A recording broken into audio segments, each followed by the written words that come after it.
Hamburger. No. Let's break it down. I Ä, would would, would would. Isn't it funny how children are good at learning languages and you are not? Are you an adult struggling to learn a second or maybe even third or fourth language? I sure am, and I know there are many people like this. We are not children anymore. Unfortunately, we missed the acquisition period for the additional language we want to learn. To be specific, children have a period of their lives up until about 12 years old where they rapidly develop their brains to learn their new languages. The initial 5 years of life is the most powerful, where they absorb grammar effortlessly and rapidly develop the ability to discriminate between sounds of the language and accurately hear and understand new words. Children have more synapses, which is in simpler terms, the connectors of neurons causing them to communicate and build new connections with each other.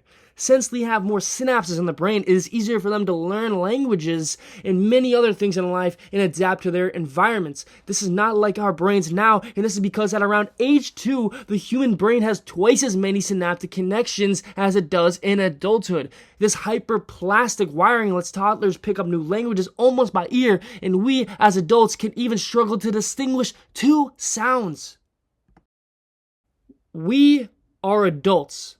Unfortunately, but that does not mean it's impossible though. Constant study is being done on the best way to enrich the process, and there are two fields of thought: implicit learning, learning without being instructed on grammar, and explicit, which is strictly learning the rules of the language. What if I told you there was a mixture of both that was the best?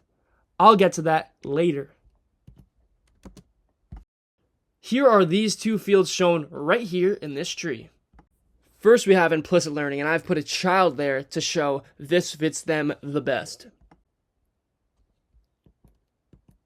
And secondly, we have explicit learning, which is overtly explaining what is being learned, like grammar rules. This is far more conscious than learning implicitly. If that did not make sense, I will briefly explain it in a much clearer way with a classroom example. You are in a class and you see rojo and verde on the board. I'm going to preface this now. I'm not good at Spanish, but I'm still going to say these, okay? The teacher is pointing to a red colored paper with the word rojo on it and a green paper with verde written on it. The teacher picks up an apple and says, "Esta manzana es roja." Oh. Now the teacher shows a tomato and says, "Esta tomate es rojo."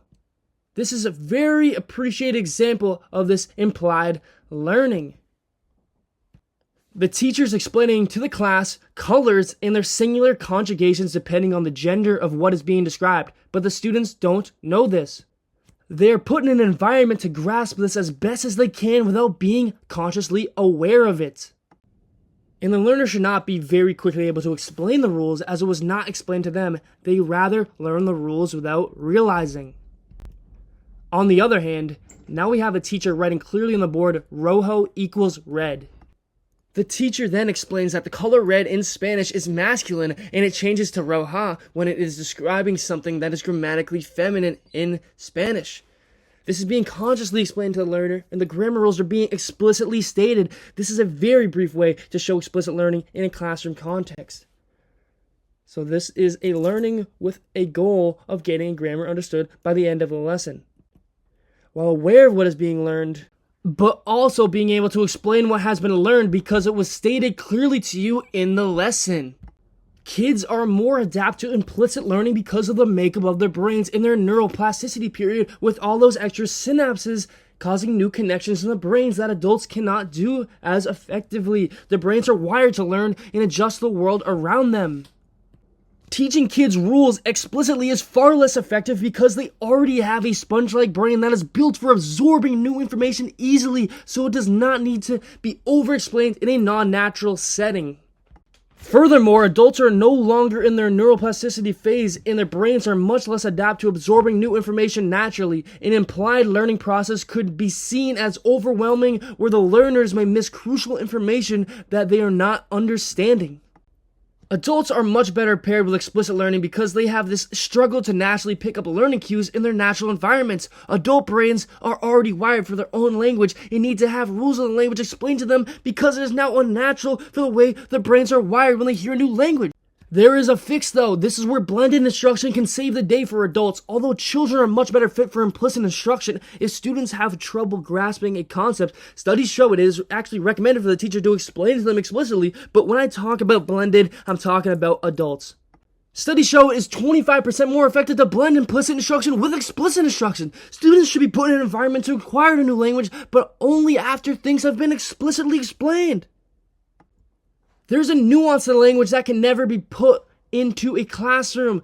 Adults cannot watch a video from another language and pick up grammar rules. Even though it is amazing to use all different types of media to learn, prerequisites are key to getting this step. You are not bad at learning languages. You might just be skipping all the prerequisites and jumping into immersion. You need to consciously get the rules down first to get this point. You are not bad at learning languages. You are just not a kid and you need to stop learning like a kid. That's all I have. Thanks for listening to my rant on adult language learning.